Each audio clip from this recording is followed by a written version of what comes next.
Hello guys, how are you.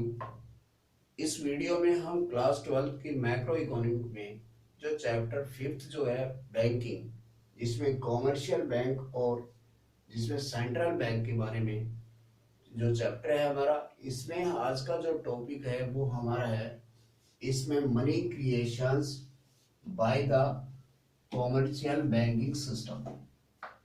तो जैसे कि गाइस, हमने पिछली जो हमारी वीडियो थी उसमें हमने सप्लाई ऑफ मनी के बारे में डिस्कस किया था। और इसमें source of supply of money के हैं वो तीन थे। एक तो इसमें सेंट्रल बैंक, जिसे आरबीआई के नाम से जानते हैं, जो कि नोट्स इशू का काम करता है हमारी इकोनॉमी के अंदर। दूसरा, सेंट्रल गवर्नमेंट जो है जो कॉइन्स इशू करती है, जिसे फाइनेंस मिनिस्ट्री जो है। और थर्ड जो है वो कॉमर्शियल बैंक से जो है वो मनी क्रिएशंस के अंदर काम करते हैं, जो कि नोट्स इशू नहीं करते। तो हमें यहाँ पर जो हमारा टॉपिक है वो है money creations by commercial banking system. तो यहाँ पर दो पॉइंट्स है वो हमें डिस्कस कर, दो पॉइंट हमें ध्यान में रखने होते हैं कि कॉमर्शियल बैंक, एक तो वो कभी भी उन्हें ये अथॉरिटी नोट इशू करने की अथॉरिटी नहीं होती, कॉइन इशू करने की अथॉरिटी नहीं होती।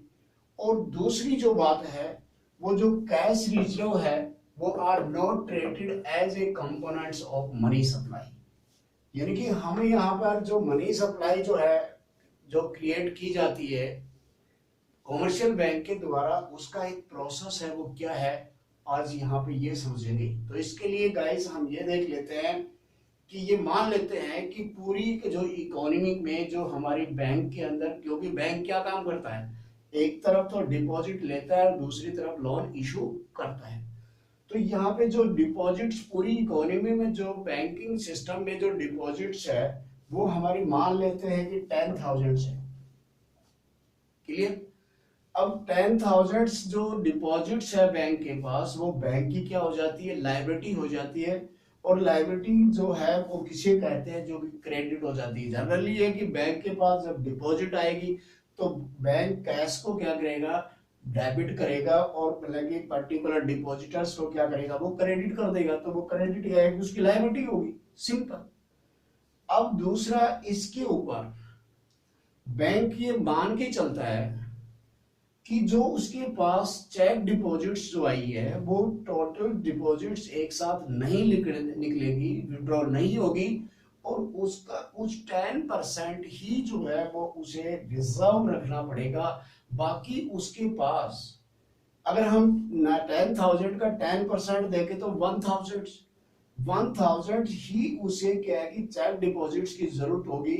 और बाकी जो है वो उसके पास जो डिपॉजिट्स है वो क्या हो जाती है, एक्सेस रिजर्व उसके पास बच जाता है। तो यहाँ पर अगर हम देखें तो 9,000, क्योंकि 10,000 का 10% क्या है कि उसे रिजर्व की यहाँ पर जरूरत होगी, वो कितनी होगी, 1,000। और 9,000 है उसका क्या हो गया, एक्सेस रिजर्व हो गया। इस रिजर्व को बैंक क्या कर सकता है, इसको आगे लोन के रूप में यूज कर सकता है। तो जो लोन देगा बैंक, लोन का क्या है कि ये बात बहुत ध्यान में रखनी है कि लोन कभी भी जो बैंक है वो उसको कैश में नहीं देता। वो, अब बैंक जो कैश सेफली लोन आप देता है तो वो क्या है कि उसकी जो पर्टिकुलर ब्रोवर्स के अकाउंट को क्रेडिट कर देता है। अब जैसे यानी कि उसे एकदम कैश तो नहीं देगा, तो उसके अकाउंट को क्या करेगा, वो क्रेडिट, इट मींस बैंक की लायबिलिटी बढ़ जाएगी। अब यहां पर जो बैंक की, क्योंकि एक तो जो स्टार्टिंग में जिसने डिपॉजिटर्स की लायबिलिटी, और जो डिपॉजिटर्स की लायबिलिटी, दूसरा जो जिसको लोन दे रहा है उसको सीधा लोन न देके उसको क्रेडिट करता है। तो क्रेडिट का जैसे ही करेगा तो उसकी लायबिलिटी बढ़ जाएगी, और इस तरह से बैंक की जो टोटल लायबिलिटीज है वो क्या हो जाएगी, इंक्रीज हो जाएगी। तो जो स्टार्टिंग में डिपॉजिटर्स की जो लायबिलिटी बैंक पे है उसे हम क्या कहते हैं, प्राइमरी लायबिलिटीज। जो प्राइमरी डिपॉजिट जो होती है उसको प्राइमरी, और दूसरा जो जब ब्रोवर्स को लोन देते समय उसके क्रेडिट किया, यानी कि उसकी अकाउंट को क्रेडिट किया, तो वो उसकी क्या होगी, सेकेंडरी लायबिलिटीज। तो इस तरह से उसकी टोटल जो लायबिलिटीज है वो कितनी बढ़ जाती है, 19,000, और जबकि उसको देना है। अब उसके पास एक्चुअल में जो है वो कैश किसके पास होता है, बैंक के पास होता है, जो 10,000 है। अब यहां से उसने दिया नहीं, कुछ भी नहीं दिया, उसके बैंक टोटल पैसा उसके पास है, लेकिन उसकी लायबिलिटी बीसबैंड की कितनी होगी, 19,000। नाउ अब इसके ऊपर टोटल, यानी कि इस तरह पे लायबिलिटी ये डिमांड डिपॉजिट्स को इंडिकेट करेगा। अब यानी कि ये डिमांड डिपॉजिट्स को, अगर इसका 10% उसे चाहिए रिजर्व में, क्योंकि टोटल एकदम नहीं आएंगे, उसके पास चेक विड्रॉ नहीं होगा, चेक डिपॉजिट जो है वो बढ़ रही है, लेकिन उसके पास एकदम नहीं, तो इसको 10% रिजर्व चाहिए। तो यहाँ पर 1,900 जो है कि उसको 10 रिजर्व चाहिए।